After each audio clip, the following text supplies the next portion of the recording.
गणनायकाय गणदैवताय गणाध्यक्षाय धीमहि गुणशरीराय गुणमण्डिताय गुणेशानाय धीमहि गुणातीताय गुणाधीशाय गुणप्रविष्टाय धीमहि एकदन्ताय वक्रतुण्डाय गौरीतनयाय धीमहि गजेशानाय बालचन्द्राय श्रीगणेशाय धीमहि एकदन्ताय वक्रतुण्डाय गौरीतनयाय धीमहि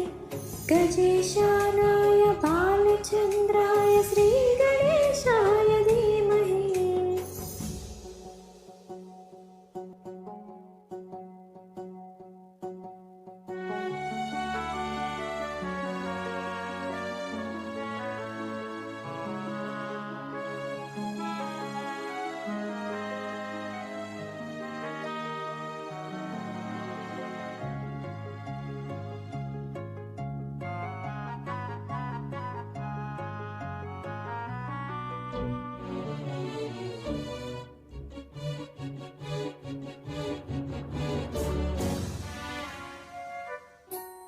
गानचतुराय गानप्राणाय गानान्तरात्मने गानोत्सुकाय गानमट्टाय गानोत्सुकमनसे गुरुपूजिताय गुरुदैवताय गुरुकुलस्थायिने गुरुविक्रमाय गुह्यप्रवराय गुरवे गुणगुरवे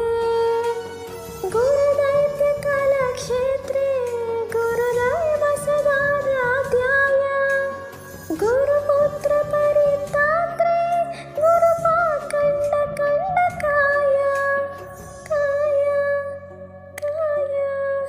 गीतसाराय गीततत्त्वाय गीतगोत्राय धीमहि गूढगुल्फाय गन्धमट्टाय गोजयप्रदाय धीमहि गुणातीताय गुणाधीशाय गुणप्रविष्टाय धीमहि एकदन्ताय वक्रतुण्डाय गौरीतनयाय धीमहि गजेशानाय बालचन्द्राय श्रीगणेशाय धीमहि एकदन्ताय वक्रतुण्डाय गौरीतनयाय धीमहि गजेशानाय बालचन्द्राय